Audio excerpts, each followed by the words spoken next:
to talk about what does community need.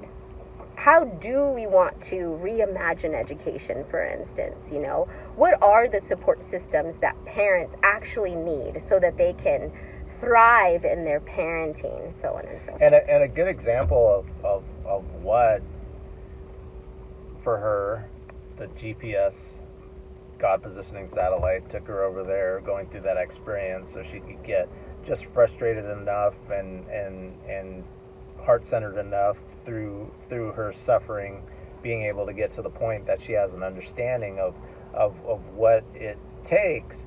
One thing for me is I was doing a project, I do a feeding people in Pakistan, helping out poor people that are going through stuff, telling their stories, and that having the guy that edits my videos, I came up with the idea for him to video. He's in Pakistan and he speaks the language. I had for him to interview poor people and do their stories, and then we give him some money. And in the process, after he decided that I was like, oh, I can do this, I'm going to do it great, I'm going to take a week to research these things for you and everything. And then he comes back to me, he's like, what do you think the people of Pakistan need? And I said, I have fucking no idea. I've never been to Pakistan. Right. I have no idea. Right. You said you could take this on. And based on the hierarchy, he feels, and he's starting to see me as a peer more, but it took as he's seeing me like, I've come from the U.S., I'm privileged, I know everything, I have the good schooling and everything like that. I was like, no, because one, I'm looking from a certain way. This is going to take me too much time to have an understanding that he's seeing things in the 3 dimensions on a daily basis. Yeah. And me putting too much of my energies in there is going to take time. And also I'm gonna be coming from a perspective that might not be aligned on it. He's closer to where they are. He's going to be able to see things from his perspective. So a lot of times it's like letting go, and I don't let my ego, which I have an ego just like everybody else, but I don't let my ego feed me in a way that I'm just like, oh, you need this. A lot of times I've given a ride to a 15-year-old. I've asked this question many times, like, what is it like to be a 15-year-old in 2025? Right. Like, what is it like to be in there? Yeah. Yeah. And if they go negative a lot of times, then I'll say, I think this is really a good time. We need to like look at this as a challenge that we're having. Like, I'll put my positive thing in there because I'm just not gonna let them live in that negative. I figure like I'm gonna give a chance to give her perspective. So I am listening, but I'm guiding it to a certain extent, but also knowing like some of the ways that I would explain something to you opposed to explain something to them.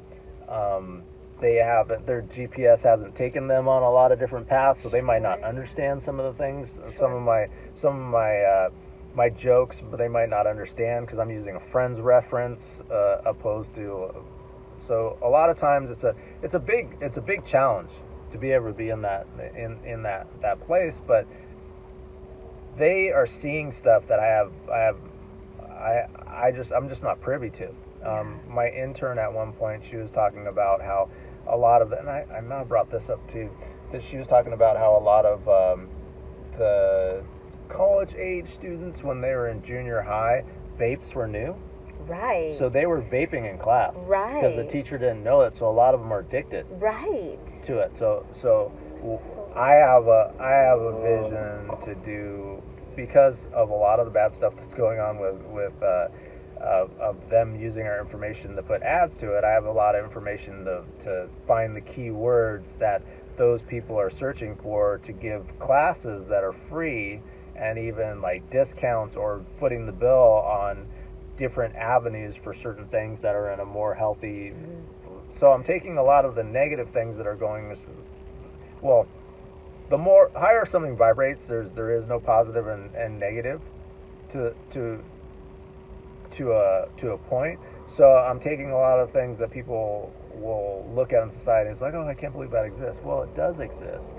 How can we leverage that in a more enlightened sort of way? Right. Yeah.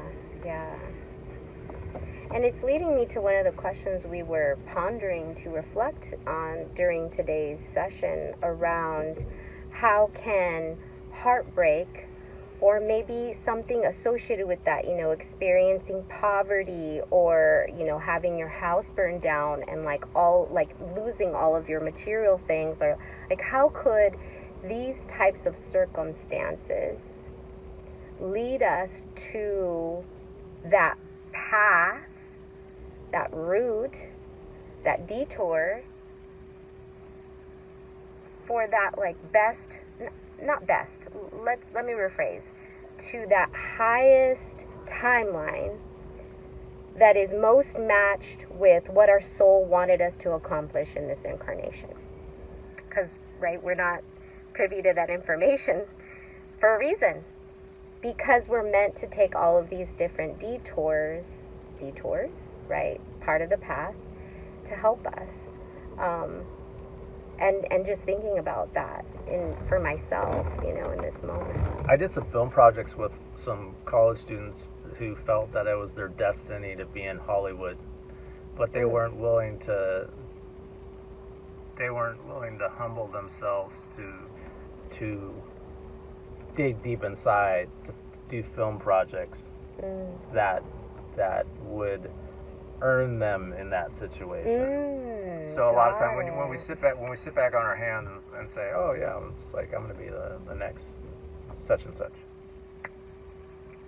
or I forgot it was one of the big filmmakers, like they said they want to be the next Scorsese or whatever like that, and I was like, yeah, you're trying to follow his path exactly and be accepted by Hollywood.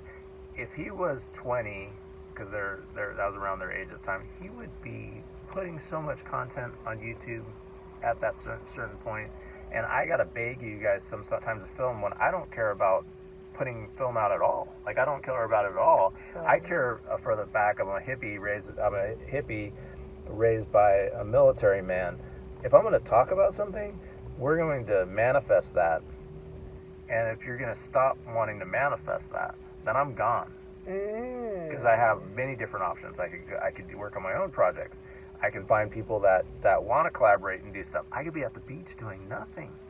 With the sun. I could be chasing ducks and just laughing. Yeah. That are way more than like sitting there just seeing your ego.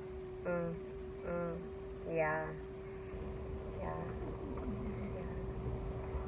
Because the willing, just people being unwilling to get out of the way at anyone and coming up with a scheme. I mean, I went to 8.5 years at Catholic school, and my father was in the military. I can come up with an excuse. You could wake me up in the middle of the night and ask me why I did something. I'm going to come up with an excuse before I even like if I talk to my sleep, I could come up with an excuse why I'm sleeping. I always have an answer to that because that was the breaking. But could I use that in a way that holds me back from it? And it happens. It happens. I'm aware of it. Sometimes I was like, okay, you did this. Okay. Limit the fact that you do that. Try not to do that at all. But be aware when you're doing it. Not all the time, but trying to be aware of when you're coming up with this excuses that don't serve you. Because there's excuses that are protecting me, and then there's excuses that that aren't serving me in any capacity. It's reminding me even of like this theme that I've been bringing up around like grief and heartbreak and loss or suffering. You know, because suffering is a choice. Clearly, suffering happens when we're choosing to stay in a vibration that feels unpleasant, because pain, that's something that we will all experience in some form, whether it's mental, physical, or emotional.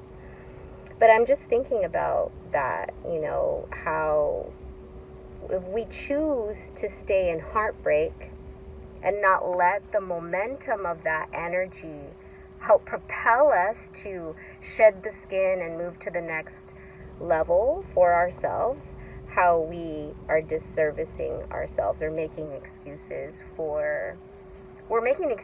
that are preventing us from moving into the next version of ourselves. So it's almost like we're hindering our growth.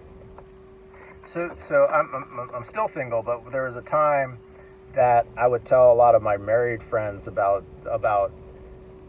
bad situations that I had with women.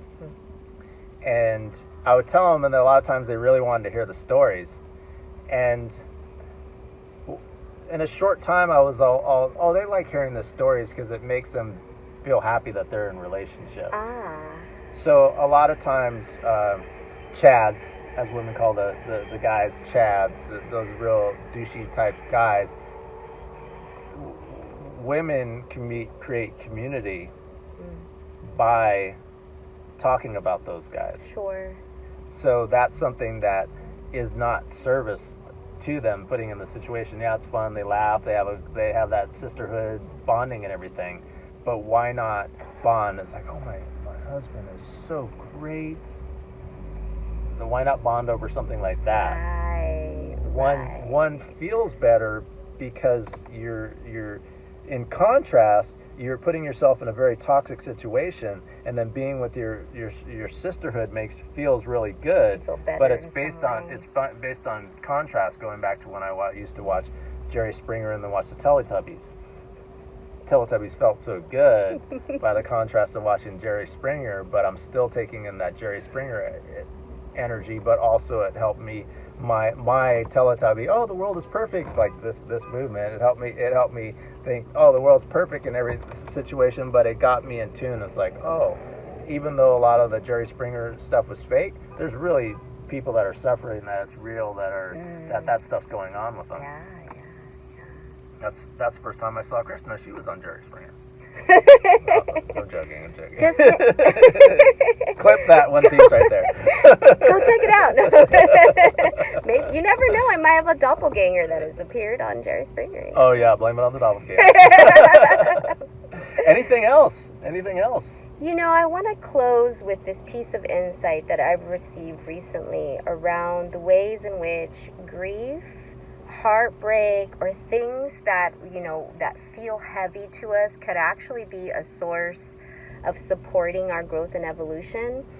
And I received this message recently while I went to sit near my pet's grave and was having my moment. I was crying and speaking to her and asking her for forgiveness, because there's that guilt when someone transitions that perhaps you didn't do enough or say enough or be enough, and working through those feelings. And I received like this wave of gratitude, just the gratitude for feeling so deeply. And even though that feeling felt emotionally painful, that wave of gratitude came over me, and I was kind of shocked by that. I didn't expect that in that moment. And since then, I've had many meditative sessions on kind of that, going back to that feeling and connecting the two. And perhaps in the next session, I'll share a little more. But I want to end it with this idea or insight that grief could actually be the portal for us to experience gratitude. And gratitude is like the secret sauce in embodying the human being. Like what it is we're intended to be in this incarnation as a human. We're meant to connect with all life forms and be in gratitude for life itself. So I want to end with that. Beautiful. Gratitude. What are you grateful for? I'm grateful for you, Steve. Honestly, I'm grateful for like-minded individuals who see me, who show appreciation even without words, and that show up in their authentic self unapologetically. I'm super grateful for that. Super grateful. Thank you for noticing that. Yeah. What about you? What are you grateful for? You gotta tell us what you're grateful for. What am I grateful for? I'm grateful for so many things. You know what? I'm grateful for being grateful. I'm transitioning to things are getting better, and there's a lot of things that were glorious and perfect for me that are boring to me now. And a lot of the things I'm working on aren't tangible right now, but as a visionary, they're tangible to me. Yeah. But I'm frustrated a little that they're not coming to the surface. And that's something that I most of my spiritual path, last 20 years, I've been good at saying, oh, it's there. I feel it. But there's a contrast that it's like so much more bigger amount of success that it's a little frustrating to me. So I am grateful that in this moment right here, I'm stepping into the fact of acknowledging that I'm grateful without having to see that. Yeah. Grateful for the feeling of that vision, even if it's not tangibly present in this moment of now. For sure. Yeah. For sure. Yeah. Well, we hope that those stories have inspired you, and we would love to hear your story. So if you have a story and you want to share something that we talked about today resonated with you, drop us a comment or send us a DM. We would love to hear that story. Thank you very much. Until Peace. next time.